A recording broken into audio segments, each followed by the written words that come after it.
Užeikit sveteliai, užeikit kermošiun, šeimyna mūsų jau pasiruošus.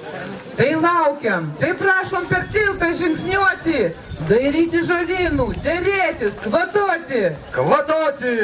Bus proga šeima mus margoka, 2 gaspadinės ir trakų ribokas.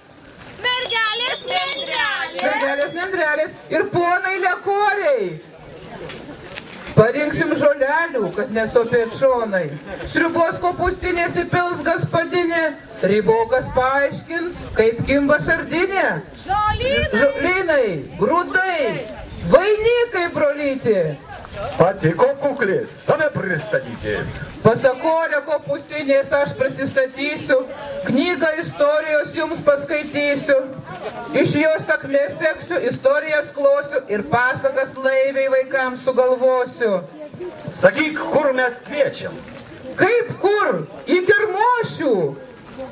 Salon, kuri turi vardų kaip Gudročius. Ne 1, ne 2, o net celus 3.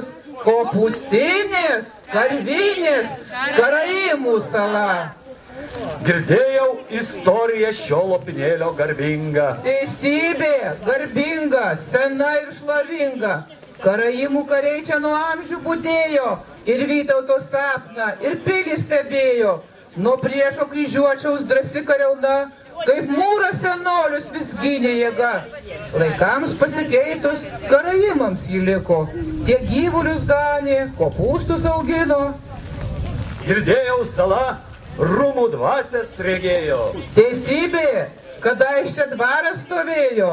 Sapiegų didikai puikius rūmus rentės ir žvelgi pilį nuo savo pakrantės. Dabar pamatai tik kirpėti beliko, kaip ženklas senovės didybės vainiko. Karaimiai gyveno, vėliau karvės gano, dvaras stovėjo, o dabar kas viskas ant vėjo? Tu ką, sovietų laikais paplovokas dar buvo. Tik saulė blizgėjo, langeliai sudužo, kavinė jau kitą daugelį traukė, alyvo žydėjo nuo seno palaukiai. Taip, klausyk, pasakorė, jau aiški senovė. Jau žinom, kas buvo saloj, kas pašoniai.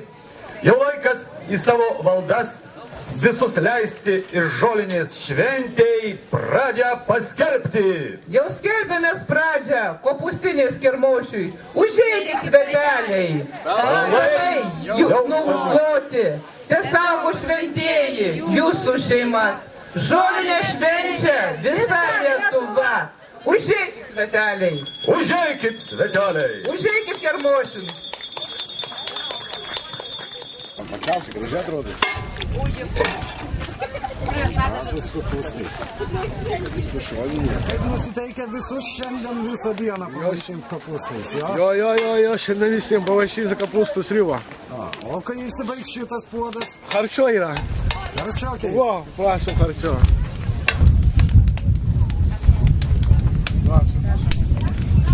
Šiandien pagrindinis patiekalas kopūstai turbūt. Turbūt kopūstai, kugelis, švelės, koldūnai didėjai. Noriu pasakyti, kad jūsų totemas yra tarsi karminis protėvis. Šito žmogus panašus, kas įsėja ir palaiko. Germa pasakorė, sakykit, iš kur mintis kilo, kas nusprendė šventę tokią surengti. Kai vyko Birželio pradžio miesto šventė, buvo Rotušės turgus organizuojamas šalia miesto šventės.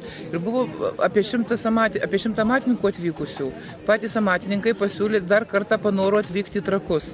Pasiūlė toks gražus miestas ir kodėl jis pas jūs toks apmiręs. Mes labai norim pas jūs parodyti tą, ką mes gaminam, nes ne tik Trakuose, bet ir Lietuvoje yra labai daug žmonių, kurie turi ką parodyti užsieniečiams. O Trakai yra tokia vieta, kur atvažiuoja labai daug užsieniečių. Ir jie pasiūlė tokią idėją, be to mūsų rajono valdžia taip pat palaikė šitą idėją ir mintį. ir irgi pasiūlė pabandyti organizuoti tokią šventę panašią. Kadangi Rotušės turgų mes norime padaryti kaip tradiciją miesto šventei, tai sugalvojome, gilinomės į istoriją ir pasirodo, šitam krašte žolinė buvo vadinama kopūstinė ir švenčiama. Ir šiuo metu vyksta pily amatų dienos, mes suderinom su muziejaus administracija, kad mes prisijungsime ir okupuosime šią salą, amatininkai, visi ūkininkai ir pabandysime dar, kaip Rotušės turgus, padaryti kopūstinės kermošių, žolinę šventę, kadangi tai yra sena tradicija. Čia kažkada būtent po šitoj vietoje irgi buvo kavinė Paplavokas, vadinamas liaudyje. Taigi mes manome, kad šiandien kopūstinės kermošius taps kaip ir istorija ir mes atgaivinsime saloje vėl gyvenimą. Tuo mes galbūt pritrauksime daugiau ir turistų, ir lietuvių.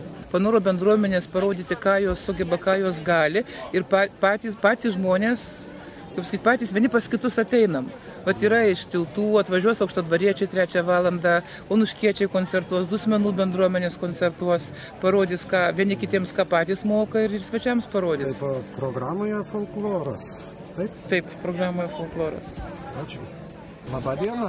Labą dieną. Ir kaip patinka šventė? Oi, labai gražu, labai turtinga, gausu, pasiūla didelė. Na, o kaip susitinkat čia daugiau trakiečių, kažkaip mažoka turbūt kol kas. Taip, kol kas daugiau svečių turbūt, kad trakiečių mažai čia yra. Bet man atrodo, čia po bažnyčios plūstels. Nes dabar dar matot bažnyčią pamaldos, taip kad... Na, o sakykit, iš siūlomų prekių, galbūt maisto patiekalų, kas jūs taip žavi labiau, kas apetitą kelia? Viskas kelia apetitą, o nusipirkau šviežią medučio. Taip kad čia... Ir koks medus, kiekvienas medus skirtingas? Čia panašu taip, miško medus, bet pagal spalvą su grikių priemaišom. Grikių medaus priemaišom, taip kad va toks va. Tikimės, kad natūralus, skanus ir bus geras vaistas. Ačiū.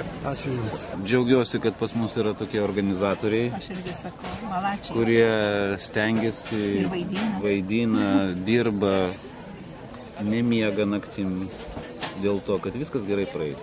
Kaip organizatorius aš jūs labai sveikinu. Ačiū. Aringai, kaip ir jūsų Žūtrakio fanatas, taip ir pas mus. Tie, kurie idėją kūrė, jie turi ir parodyti savo indėlį tam tikrą. Tada bus tai gyva. Taip, kūrybinėm erdvėm vietos yra čia daug. Mes tikimės, kad trakiškiai prabus, ypatingai žolinių šventės. Proga. Labai gerai, kad Trakuose mes turim tokią galimybę ir pagalvojus kitą kartą neįvertini, gyveni čia pat ir neįvertini tokį grožį ir galimybės turim. Žmonės atvažiuoja iš kažkur tai ir stebisi ir žavisi ir visko, o mes kitą kartą neįvertinam. Tai iš dalies gaila. Taigi kviečiu visus ir Trakų rajono gyventojus stebėti, kas vyksta mūsų rajone ir tikrai apsilankyti ir dalyvauti, nes tikrai apsimoka. Apsimoka, labai daug įspūdžių, labai geras poilsis. Kokie čia visi paskutiniai važiuoja? Ne, va, nėra kažkiekvieno, žiūrėkit, pilna. Čia dabar 2 valandas. Labai galinga žolė. Ką pajus vaikučiai plaukdami ežerais? Vaikučiai plaukdami ežerais sužinos Trakų istoriją, išgirs legendą, kad reikia būti atsargiems vaikščiant per ledą, legendas apie Kęstutį ir Vytautą, žmonių užrašytus pasakojimus. O tie pasakojimai buvo užrašyti mūsų Galinos Bogdė ir Trakų krašto legendos ir pasakos. Tai mes ėmėm iš čia ir ėmėm iš Trakų istorinio nacionalinio parko užrašytų istorijų ir pasakų. Ir legendų. Tai vienu žodžiu pasakos. Kiek laiko vaikam bus skiriama? Pusvalandis. Po pusvalandį, taip. Pirmai pažintis su Viktorina. Tu kaip matote, va, jau. Patys pirmieji. Tošiam, papuošiam. Va čia atėjau, Pasakos, Žalvės ežero pasakos ir legendos.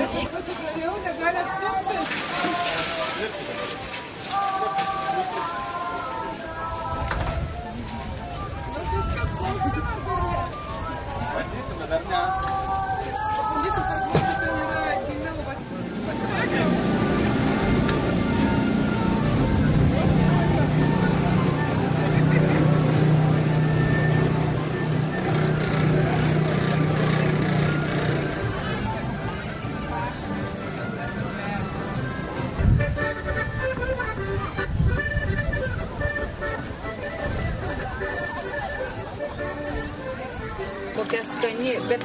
iš toli.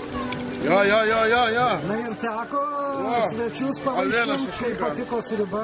Aš pati valgiau, labai skanu.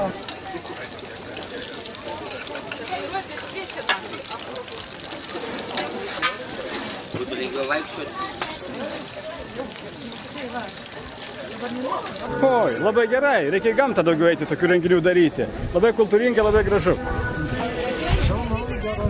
Ačiū.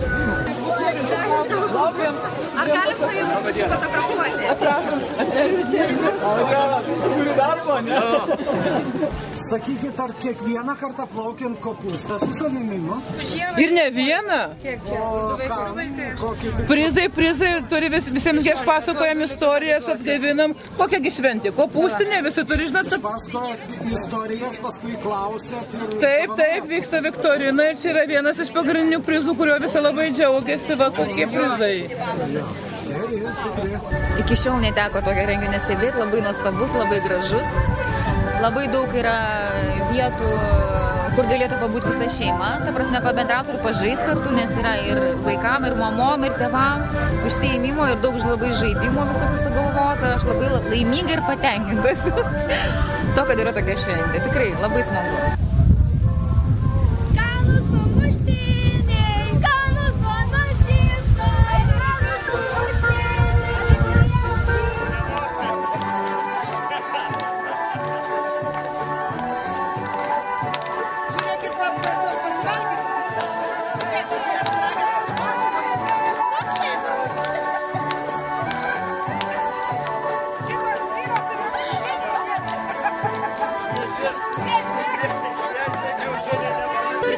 Gal reikia 12? Žiūrėk, gal reikia į priekį, nes žinai. O čia bus panašus kaip šitas? Tokia Oi, lelylia, oi, lelia, oi, lelylia, lelia. Ir suspaudė saldų sūrį su saldžia smetona. Išvažiavo Gaspadorius į didžią kelionę. Gaspadinė namėlinkus darė saulionę. Oi, lelylia, oi, lelia, oi, lelylia, lelia. Gaspadinė namėlinkus darė saulionę. Prisikvėpė daug svetelių, vaišino Arielką. Ir sūrį nuo lentynos dėjo ant Arielkos. Oi, lelylia, oi, lelia, oi, lelylia, lelia. Ir sūrį nuo lentynos dėjo ant Arielkos. Važiavo